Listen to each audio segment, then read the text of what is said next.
விருச்சிகராசி இப்படித்தான். ஆனால் 5வது மாதத்திற்கு பிறகு கரெக்டாக ஜூன் மாதம் 2ஆம் தேதி சூப்பரான மாற்றம். கல்யாணம் ஆன புள்ள நல்லா இல்லை, வேலையே கிடைக்கல, இந்த மாதிரியான விஷயங்களில் மன வருத்தத்தை அடைந்து கொண்டிருக்கக்கூடிய விருச்சிகராசிக்கார பெற்று குடும்பத்தில் மங்கள விஷயங்கள் கண்டிப்பாக இருக்கும்.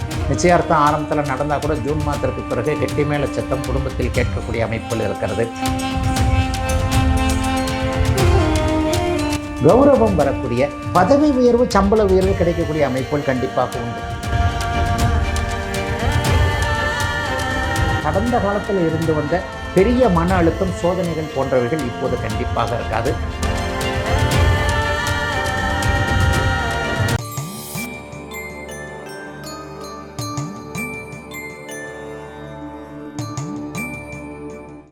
டெம்பிள் எக்ஸ்பிரஸ் நேயர்கள் அனைவருக்கும் இனிய நல்வாழ்த்துக்கள். எல்லோரும் நன்றாக இருப்பீர்கள். விருச்சிகத்திற்கு முதல் 5 மாதம் விரயம் விரயம் விரயம் விரயம். முதல் 5 மாதம் சமாளிக்கவே முடியாது. சம்பளம் வராது. 10ஆம் தேதி தான் வரும், 15ஆம் தேதி தான் வரும். இந்த கம்பெனியில் வேலை செய்யணுமா வேண்டாமா இதெல்லாம் வேற வரும்.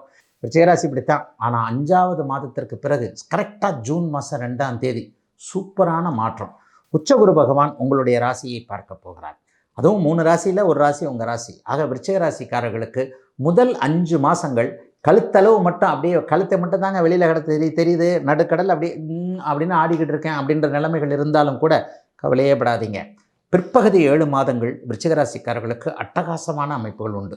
இப்போ குழந்தைங்க மேலே ஏதாவது ஒரு வகையில் ஒரு மாதிரியாக இருக்கிறவங்க, ஸ்கூலுக்கு போகிற பிள்ளைங்க படிக்கத்தான் போகுதான்னு தெரியவே இல்லையே, அடிக்கவும் முடியல, வாத்தியாரும் அடிக்க முடியல, பெற்றவங்களும் அடிக்க முடியல, அப்புறம் எப்படி தான் ஏன் குழந்தைய வளர்க்குறது, சட்டம் பார் இப்படிலாம் போட்டுக்கிட்டு இருக்கிறீங்கன்னு குழந்தைங்களை பற்றி இப்படி முணுமுணுத்துக்கிட்டு இருக்கிறீங்க இல்லையா?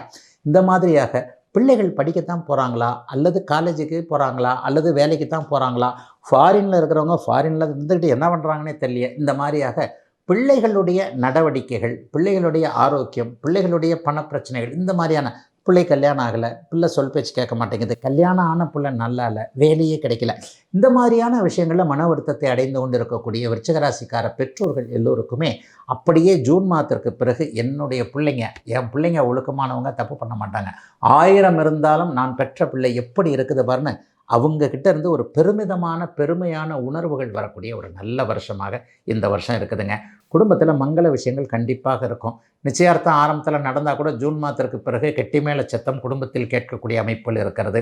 கௌரவம் வரக்கூடிய பதவி உயர்வு, சம்பள உயர்வு கிடைக்கக்கூடிய அமைப்புகள் கண்டிப்பாக உண்டு. பதவி உயர்வு, சம்பள உயர்வு கண்டிப்பாக கிடைக்கும் விருச்சிகராசிக்காரர்களுக்கு. அவங்கவுங்க வயதிற்கு ஏற்றார் போலன்னு சொல்லுவேன், அவங்கவுங்க தகுதிக்கு ஏற்றார் போலன்னு சொல்லுவேன். அதுக்காக பியூன் போய் எம்டி ஆகிட போகிறதில்லை. நமக்கு ஒவ்வொரு செக்டாராக முன்னேறப்படக்கூடிய அமைப்புகள் அத்தனையும் அப்படியே இப்போது நடக்க இருக்குதுங்க. இப்போ விருச்சிகராசிக்காரர்களுக்கு கடந்த காலத்தில் இருந்து வந்த பெரிய மன அழுத்தம், சோதனைகள் போன்றவைகள் இப்போது கண்டிப்பாக இருக்காது. எதிலும் ஒரு நன்மைகள் நடக்கக்கூடிய ஒரு ஆண்டாக இந்த ஆண்டு இருக்கும். இளைஞர்களுக்கு நல்ல வாய்ப்புகள் கொடுக்கக்கூடிய அமைப்பு உண்டு. புகழ் பெற போகிறீங்க. லக்னத்தை உச்சகுரு பார்த்தாலே புகழ் பெறக்கூடிய அமைப்புகள் கண்டிப்பாக உண்டு. எப்படி பேர் கிடைக்கும், புகழ் கிடைக்கும்? கலைத்திறமை கொண்டவர்களுக்கு பெரிய அளவில் ஏதாவது வெளியே வரக்கூடிய அமைப்பு. ஃபேஸ்புக்கில், இன்ஸ்டாகிராமில் ரீல்ஸ் போடணும், வீடியோ போட்டு யூடியூப்பில் சம்பாதிக்கணும், இந்த மாதிரியான முயற்சிகள் எல்லாம் இந்த வருஷம் ஜூன் மாதத்துக்கு பிறகு பலிக்கும்.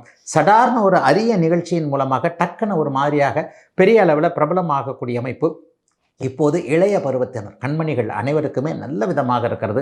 பெண்களுக்கு மிக நல்ல ஆண்டாக இந்த ஆண்டு இருக்கும்.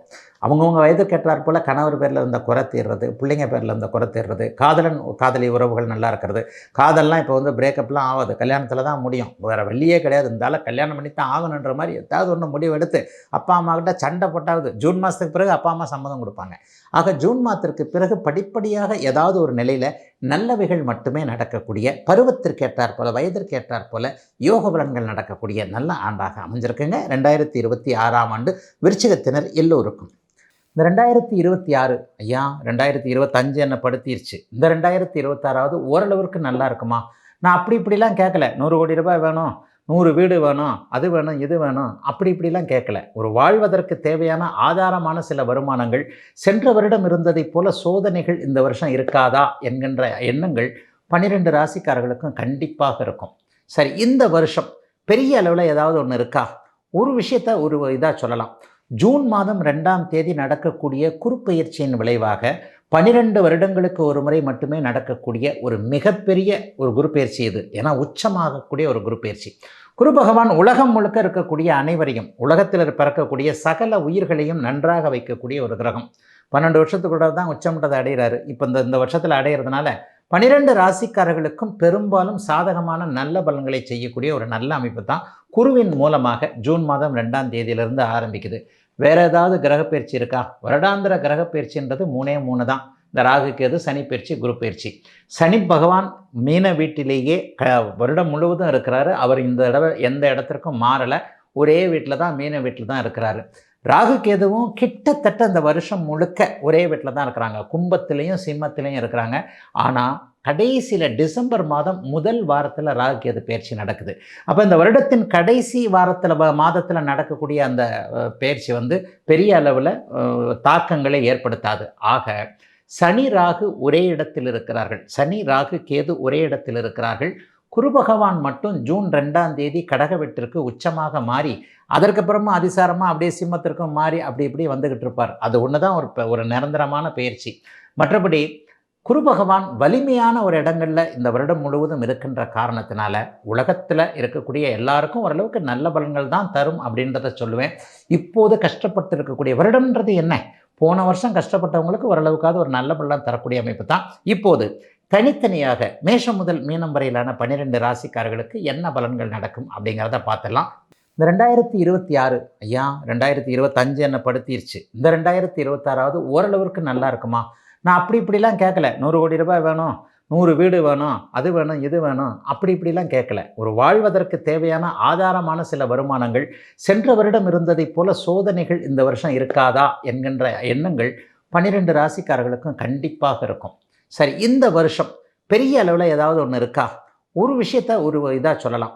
ஜூன் மாதம் 2ஆம் தேதி நடக்கக்கூடிய குருப்பெயர்ச்சியின் விளைவாக 12 வருடங்களுக்கு ஒரு முறை மட்டுமே நடக்கக்கூடிய ஒரு மிகப்பெரிய ஒரு குரு பயிற்சி இது. ஏன்னா உச்சமாகக்கூடிய ஒரு குரு பயிற்சி. குரு பகவான் உலகம் முழுக்க இருக்கக்கூடிய அனைவரையும், உலகத்தில் பிறக்கக்கூடிய சகல உயிர்களையும் நன்றாக வைக்கக்கூடிய ஒரு கிரகம். 12 வருஷத்துக்குள்ள தான் உச்சம்ன்றதை அடைகிறாரு. இப்போ இந்த வருஷத்தில் அடைகிறதுனால 12 ராசிக்காரர்களுக்கும் பெரும்பாலும் சாதகமான நல்ல பலன்களை செய்யக்கூடிய ஒரு நல்ல அமைப்பு தான் குருவின் மூலமாக ஜூன் மாதம் 2ஆம் தேதியிலிருந்து ஆரம்பிக்குது. வேற ஏதாவது கிரக பயிற்சி இருக்கா? வருடாந்திர கிரக பயிற்சின்றது 3 தான். இந்த ராகு கேது சனி பயிற்சி, குரு பயிற்சி. சனி பகவான் மீன வீட்டிலேயே வருடம் முழுவதும் இருக்கிறாரு. அவர் இந்த தடவை எந்த இடத்திற்கும் மாறலை, ஒரே வீட்டில் தான், மீன வீட்டில் தான் இருக்கிறாரு. ராகு கேதுவும் கிட்டத்தட்ட இந்த வருஷம் முழுக்க ஒரே வீட்டில் தான் இருக்கிறாங்க. கும்பத்திலையும் சிம்மத்திலையும் இருக்கிறாங்க.